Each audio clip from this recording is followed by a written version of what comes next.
If you're just joining us as we start up our family services and hadn't been following through the last few weeks of our home Sunday school sessions, let's recap where we got to. We're following through the Bible, starting at the beginning of the Old Testament, keeping an eye out for clues that all of the Bible is actually the same big story and that it's all about Jesus. And we're keeping track of 4 important clues, which are God's people living in God's place, whether they're obeying God's instructions, and enjoying God's blessings. And so we began with creation, and we saw Adam and Eve in the Garden of Eden looking after God's creation and not eating the fruit from that one forbidden tree, and enjoying all of the fruitfulness of the Garden of Eden. But that didn't last long. And Adam and Eve sinned, and God kicked them out of the garden. And so then they weren't God's people anymore, and they were kicked out of God's place because they weren't obeying God's instructions. So they were separated from God's blessings. And in the end, those are the 2 final pictures the Bible leaves us with, depending on what we choose to believe about Jesus and whether we accept Jesus. We can either end up as God's people in heaven, enjoying all of God's perfect blessings for all of eternity, or we can find ourselves not part of God's people, forever separated from God's blessings. And the difference between those 2 things is Jesus. And we are on a journey to discover how the entire Bible, even the Old Testament, is all about Jesus. When God punished Satan for his role in that first sin, he promised that one of Eve's descendants would utterly defeat Satan. The first hint towards Jesus. But there's a lot of Bible to cover before then. We then heard about Noah and how out of everyone on the earth, Noah was the one person who still obeyed God and pleased God. And God sent a flood as a punishment for sin and effectively reset the human race.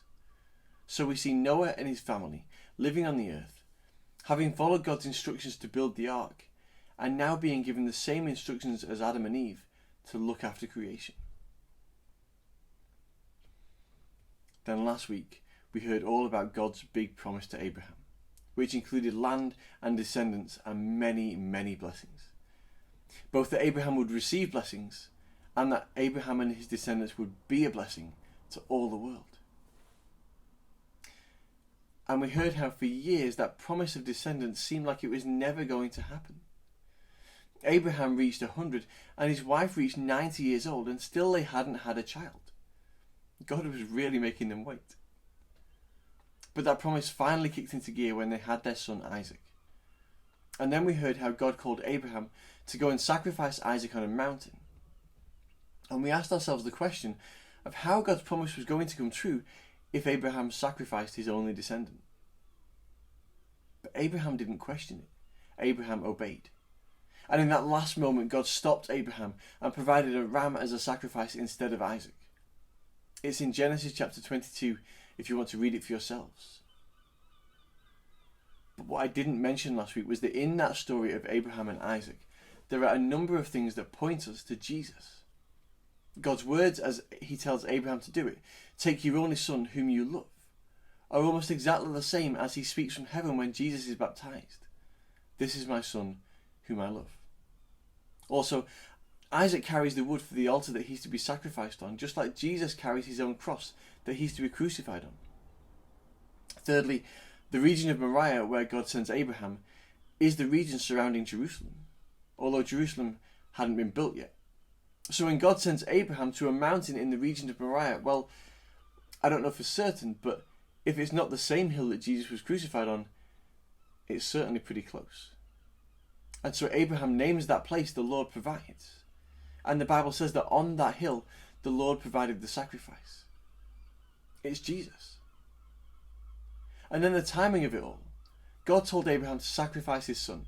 And from Abraham's perspective, he's kind of lost his son from the moment he accepts God's instructions. Then after 3 days' journey, Isaac's life is spared, and Abraham gets his son back effectively from the dead on the 3rd day. It's Jesus.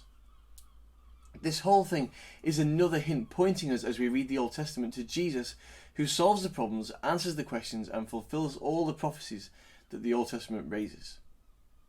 It's all about Jesus because this is God's one big story.